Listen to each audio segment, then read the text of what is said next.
Bonjour à tous, c'est Alexis Berger, le spécialiste de la franchise. Bienvenue dans la série Ouvrir sa franchise. Vous êtes dans le 8e épisode et nous allons voir comment faire notre business plan. C'est vraiment quelque chose d'important, alors écoutez attentivement cette vidéo. Si vous n'avez pas vu les vidéos précédentes de la série, les 7 premières vidéos, vous pouvez les retrouver tout simplement dans la description. Ci-dessous, vous avez chaque fois le titre et le lien pour y accéder. Bienvenue dans la série Ouvrir sa franchise. Je m'appelle Alexis Berger et je suis entrepreneur depuis l'âge de 19 ans. Grâce à la franchise, en seulement 3 ans, j'ai pu me créer un actif d'1 million d'euros. Aujourd'hui, j'ai décidé de vous montrer l'envers du décor d'un franchisé, de l'idée de création jusqu'à l'ouverture du point de vente. À travers chaque vidéo de cette série, vous allez vivre avec moi toutes ces étapes. Voilà, bienvenue dans cette vidéo. On regarde justement l'importance de créer son business plan. Surtout d'avoir regardé les informations, les vidéos que je vous ai fait précédemment, l'ordre est très important. À cette étape, quand vous faites le business plan, vous êtes déjà en possession du DIP. Pourquoi le document d'information précontractuel? Parce que vous avez vraiment besoin que votre business plan soit précis. Les informations que vous pouvez trouver sur Internet, sur des sites comme Observatoire de la franchise, Choisir sa franchise, AC franchise, tous des sites en franchise, c'est souvent quand même des informations qui sont relativement modestes. Voilà, vous allez juste avoir le montant des royalties, le montant de la publicité, les droits d'entrée, et ça va s'arrêter là. Il y a quand même beaucoup plus de frais pour, j'ai envie de dire, avoir une franchise. Des frais pas forcément inhérents à la franchise, mais plutôt inhérents au type de business que vous allez monter. Il faut savoir qu'un business très exigeant, c'est tout simplement la restauration, où vous pouvez avoir des frais importants à payer tous les mois, tout simplement pour les contrôles sanitaires, par exemple. Tout bon franchiseur dans le domaine de la restauration va obliger ses franchisés à travailler avec justement une entreprise qui réalise des contrôles, parce que vous avez les contrôles étatiques quand vous avez un restaurant, donc ils sont quand même malheureusement assez rares, j'ai envie de dire.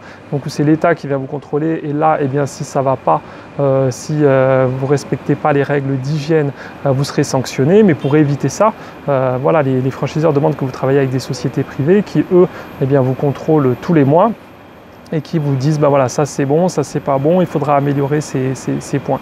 Et ça, voilà, c'est par exemple c'est des frais qui sont générés tous les mois, et ça apparaît dans le contrat de franchise, et pourtant c'est pas de l'argent que touche le franchiseur. Vous avez aussi tout le système de caisse aussi, qui peut être un abonnement à payer tous les mois. Bref, avant d'établir un business plan, il faut quand même que vous connaissiez l'ensemble des dépenses que vous allez avoir. Parce que c'est facile de mettre en fait un chiffre d'affaires, mais il ne faut pas oublier les dépenses qui vont en face. Et si vous minimisez les dépenses, c'est votre résultat à la fin qui va être amputé de toutes ces dépenses que vous n'aviez pas vues, tout ce prévisionnel. Et aussi, il faut savoir qu'un business plan, c'est ça qui va vous permettre d'aller voir un banquier ou un courtier pour demander un emprunt. Et si votre banquier il voit que dans votre business plan, il manque énormément de dépenses, que vous avez oublié beaucoup de choses, il va tout de suite se dire aussi que vous n'êtes pas un candidat sérieux et que vous n'avez pas étudié correctement votre dossier. Donc le business plan, c'est vraiment quelque chose de très important, et c'est ça aussi pour moi qui dois vous décider est-ce que je travaille avec cette enseigne ou pas. Dans la vidéo précédente, j'ai parlé d'Anthony, un client de ma formation à devenir millionnaire avec la franchise, où justement c'est à l'étape du business plan qui s'est dit que voilà, il trouvait que ça coinçait un petit peu, parce qu'un business plan, vous allez voir aussi combien d'argent il faut mettre sur la table, l'apport que vous allez mettre, le financement que vous allez demander, ça va vous faire une enveloppe globale de financement, et en face vous allez voir ce que vous allez gagner, on va dire, tous les ans et surtout tous les mois. Et c'est là où il faut vous dire, est-ce que ça vaut le coup de mettre cet argent sur la table pour obtenir tel résultat en travaillant tant d'heures par semaine, parce que c'est ça aussi, il faut voir à quel point vous allez être investi dans votre affaire. Si vous avez, on va dire, un commerce traditionnel, encore une fois, qui est ouvert de 10h du matin à 20h le soir, juste du lundi au samedi, ça va encore. Si vous partez dans la restauration, ça veut dire service du midi, service du soir, quasi systématiquement on travaille 7 jours par semaine, donc dimanche inclus, même jour férié inclus. Et donc là aussi, vous avez un investissement en temps qui est beaucoup plus important, et donc vous devez avoir derrière une rentabilité, un résultat qui est plus important. Souvent, alors c'est difficile de critiquer, mais souvent les gens voient la franchise comme un moyen de changer de vie parfois, c'est-à-dire qu'ils ont déjà eu une carrière et ils ont envie de donner un sens à leur vie et de faire quelque chose qu'ils aiment. C'est vraiment quelque chose de noble, c'est important, on est toujours meilleur quand on vend un produit qu'on aime. Ça, je veux dire, si vous voulez être un bon vendeur, il faut aimer le produit que vous vendez. Si vous n'aimez pas ce que vous faites, si vous n'aimez pas le produit, vous ne serez pas un bon vendeur. Mais il ne faut pas oublier qu'en face, ça doit quand même être rentable.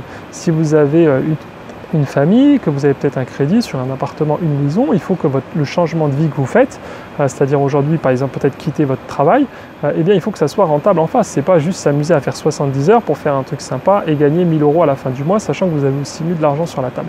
Donc il faut vraiment que tout soit lié et que tout se passe dans les meilleures conditions. Donc le business plan, encore une fois, avec Anthony, il a trouvé que ça clochait un petit peu, beaucoup d'investissements, moi aussi je trouvais.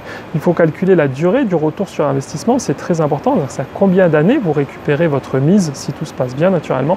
Il faut rester sur des durées assez courtes, on est dans l'entrepreneuriat, ici on n'est pas dans l'immobilier, il ne faut pas 10 ans, il ne faut pas 15 ans, il ne faut pas 20 ans. Un bon retour sur investissement, c'est 3 à 5 ans maximum, et personnellement je trouve que 5 ans est trop long. Moi, je dirais 3 ans et demi, c'est vraiment ce qu'il faut viser, parce qu'oubliez pas, ça reste imprévisionnel, ça fait sur du papier, et souvent quand on se lance, si on n'a pas d'expérience en tant qu'entrepreneur, et même les entrepreneurs expérimentés, eh bien, au départ on perd un petit peu de temps. Moi ma dernière affaire, on en parlera plus tard, pas maintenant dans ces vidéos, mais c'est pareil, malgré que je sais exactement ce qu'il faut faire, c'est pas grave. Les premiers mois, eh bien, il y a quand même une inertie, il y a des choses à mettre en place, et ça, eh bien, voilà, vous faites forcément des erreurs, qu'elles soient de votre fait ou des erreurs extérieures, ça peut arriver, des problèmes que vous n'aviez pas vu venir, justement, qui vous tombent par-dessus, qui fait que voilà, vous avez des dépenses supplémentaires, et tout ça, c'est des choses eh bien, qui vont détériorer votre rentabilité, et donc votre capacité à avoir un retour sur investissement rapide. Donc toujours, je vous conseille d'être un petit peu pessimiste dans vos business plans, toujours faire plusieurs versions. Il faut toujours une version au seuil de rentabilité, c'est-à-dire que voilà, si vous êtes en dessous de ce chiffre d'affaires-là, vous êtes mal et vous perdez de l'argent, donc c'est vraiment le minimum que vous deviez faire. Ensuite, vous faites une prévision moyenne et une prévision haute.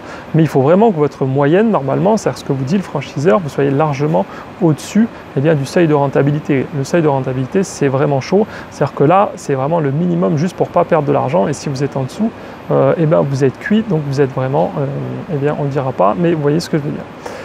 Voilà, le business plan, moment très important de cette 8e vidéo de la série Ouvrir sa franchise. Si vous avez des questions, sachez d'ailleurs que dans la formation, c'est ce qui plaît le plus aux élèves, je vous donne naturellement mon business plan à moi, donc c'est un business plan que j'ai travaillé, amélioré depuis une quinzaine d'années, donc c'est très facile et ça vous permet, dès que vous avez quelques infos sur l'enseigne, voilà, de commencer à remplir et de voir un petit peu la rentabilité, et ça vous permet aussi, voilà, si ce n'est pas un domaine, la comptabilité, tout ça, toutes ces notions financières qui est familière pour vous, là au moins vous avez tout détaillé avec des explications et ça vous aide bien à comprendre, au moins quand après vous avez les chiffres ou que vous en parlez à un comptable.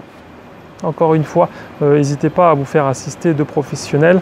Pour la partie contractuelle, un avocat, et pour la partie financière, un comptable si ce n'est pas un domaine que vous maîtrisez. Aujourd'hui, moi personnellement, je consulte toujours un avocat pour les contrats, mais je ne consulte pas mon expert comptable. Naturellement, j'en ai un, mais je ne consulte pas mon expert comptable pour le business plan, parce que de toute façon, je sais que mon business plan, comme je l'ai dit, ça fait 15 ans que je l'améliore, il est robuste, et il a été vérifié de toute façon par mon expert comptable avant.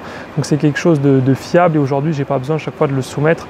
Je peux regarder moi-même tout seul. Voilà, j'espère que vous avez aimé cette vidéo. N'hésitez pas à mettre un gros pouce bleu, à la partager, c'est important. Partagez-la avec des gens qui sont intéressés par l'entrepreneuriat. Je pense que cette série de vidéos, moi quand j'ai commencé il y a 15 ans, elle m'aurait vraiment aidé, et je pense qu'elle peut aider beaucoup de monde. Alors comme c'est gratuit, j'ai envie de dire profitez-en. Si vous voulez en savoir plus sur moi, que vous ne me connaissez pas, vous voulez connaître mon parcours, comment justement la franchise m'a permis de me constituer un actif d'1 million d'euros en seulement 3 ans, vous avez un lien qui va s'afficher sur votre écran, vous cliquez dessus, vous laissez juste votre adresse email, la présentation dure un petit peu plus d'1 heure et c'est totalement gratuit. Je vous dis à très bientôt, ciao ciao.